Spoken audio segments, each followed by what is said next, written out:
नवरात्रों का त्यौहार चल रहा है। आज ये देख सकते हैं हमारे साथ महिलाएं हैं। एक शक्ति इन्होंने कार्यक्रम का आयोजन किया है, साड़ी मीट करवाई है, चौथा इनका ये फंक्शन है। हमारे साथ ये देखिए बहुत सारी अमृतसर की ये महिलाएं हैं, कामकाजी महिलाएं हैं। सोनाली जी, पहला आपसे सवाल है, आपने ये प्रोग्राम शुरू किस लिए किया था और आज जो आपने ये स्लोगन दिया है शक्ति, ये कंसेप्ट हमने 2021 में पोस्ट कोविड शुरू किया था, जब first wave of Covid over हो गई थी। People were tired of staying inside the houses. घर के अंदर रह के बीमार होके अपने जाते हुए देख के लोग थोड़े ग्लूमी मूड में थे। तो we wanted to elevate the mood of all the ladies who had been working hard. उनको मेड्स का काम करना, बाहर के क्षेत्र में जाके अपना profession, they were working on both the fronts.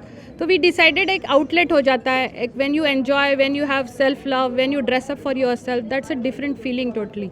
So we started with the first sari meet immediately after the first wave and बहुत अच्छा रिस्पॉन्स आया था। साड़ी लवर आज आपने शक्ति का स्लोगन दिया है, क्या देखिए आपने इसलिए किया था? ठीक है। शक्ति शिव की जो वाइफ है उसका नाम शक्ति है, अर्धांगिनी।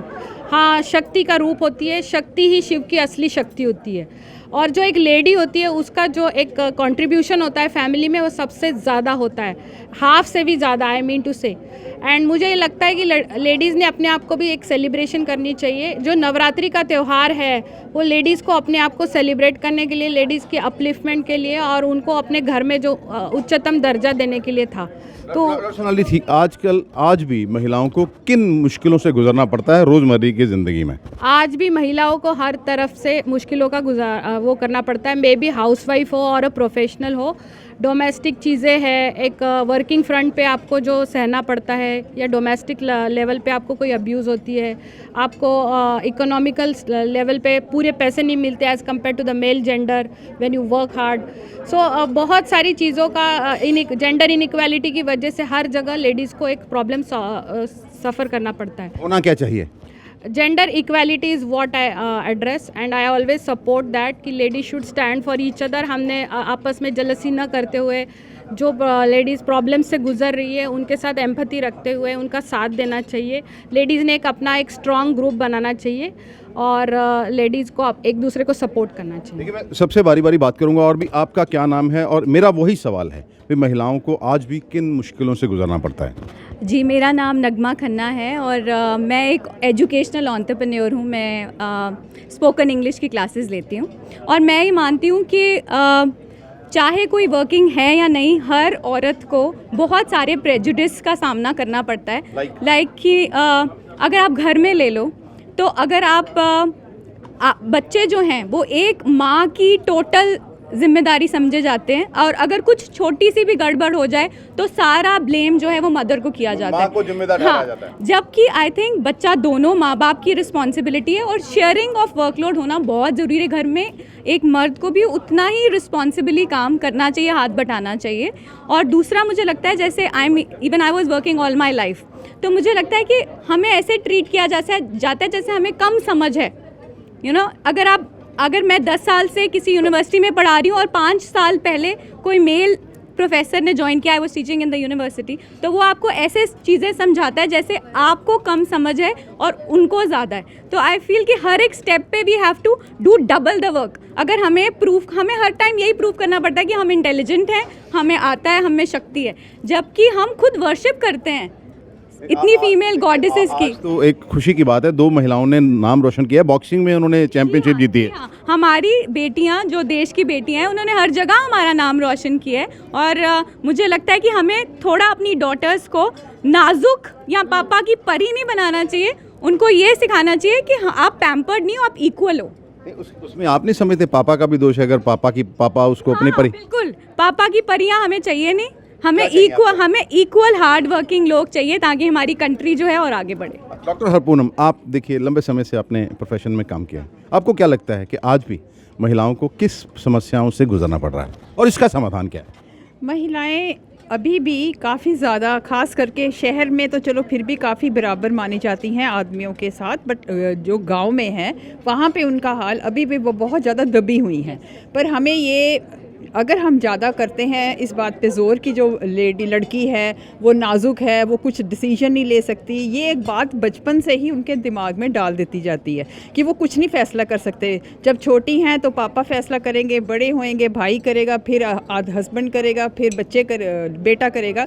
ये गलत कंसेप्ट है। औरत आदमी बराबर है। बराबर क्या? कभी आपके पास ऐसे लोग आए कि मेरे 2 बेटियां हैं, बेटा चाहिए? आज भी लोग ऐसे हैं? हाँ, मैं आपको बताना चाहूँगी, मैं गायनेकोलॉजिस्ट हूँ। डिलीवरी होती है तो लड़की होती है तो सब, चाहे पहली भी लड़की, बहुत उदास होते हैं, बेटा हो बहुत खुश होते हैं। ये क्यों है ऐसे? वो क्यों नहीं कहते कि बच्चा है, हमें तंदुरुस्त बच्चा चाहिए? बहुत ही कम लोग हैं जो चाहते हैं कि बच्चा हमें तंदुरुस्त चाहिए।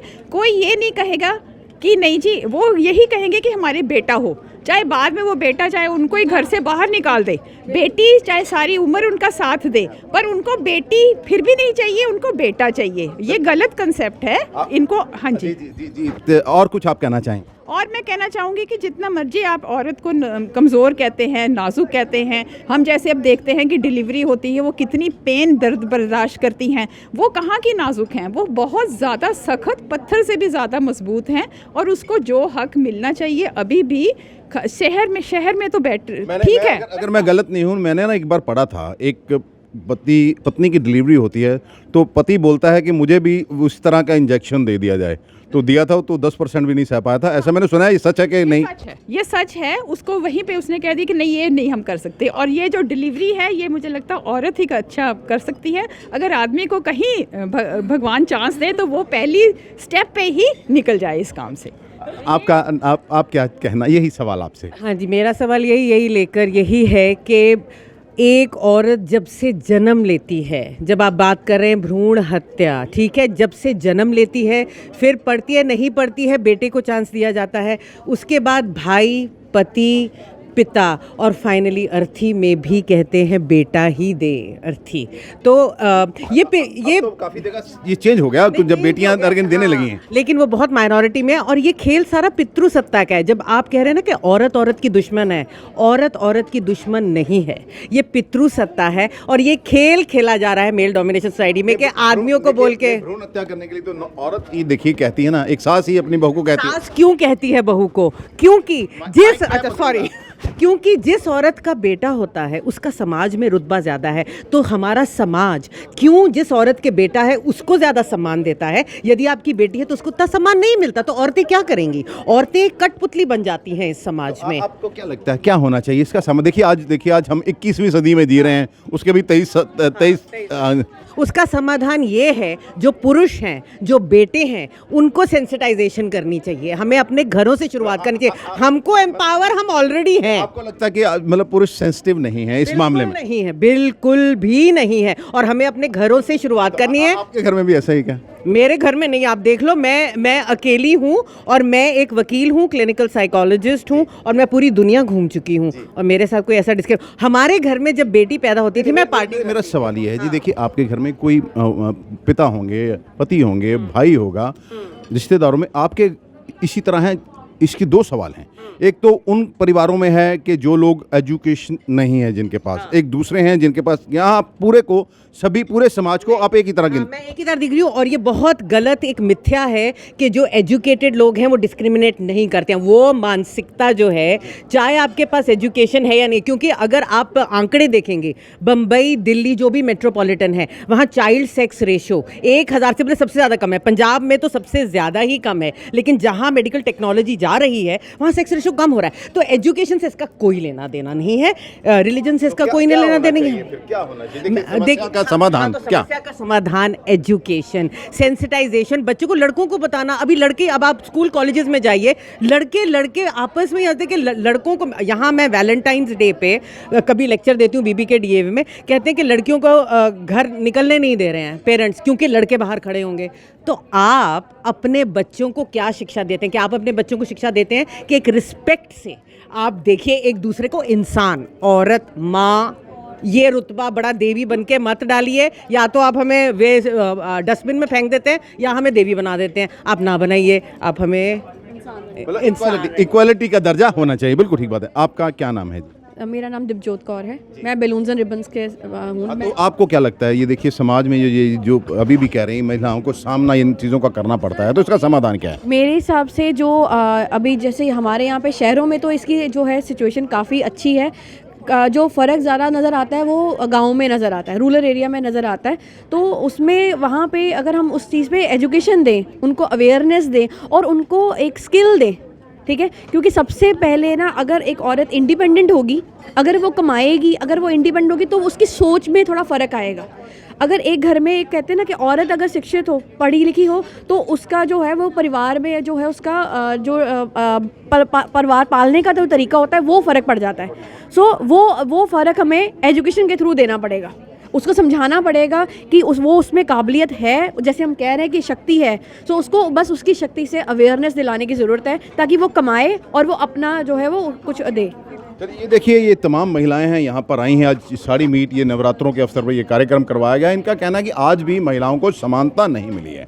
हमारे समाज को आखिरकार महिलाओं को दर्जा वो क्यों नहीं दिया जाता? आज भी भ्रूण हत्याएं हो रही हैं, पंजाब में सेक्स रेशो की बड़ी बुरी हालत है। लेकिन हम देखिए देवी माँ को पूछते हैं और ये कौन लोग हैं? एजुकेशन का अभाव है, बेटी और बेटियों में कोई भी फ़र्क नहीं है। आज बेटियाँ माँ बाप का नाम ज़्यादा रोशन करती हैं। कई ऐसी उदाहरण हैं, कल्पना चावला है और भी ऐसे बहुत से लोग हैं। इसलिए बेटियों को उनका मिलता अधिकार जरूर मिलना चाहिए और आज का महिलाओं का भी यही संदेश है। अमृतसर से D4 न्यूज़ के दीपक भंडारी की खास रिपोर्ट।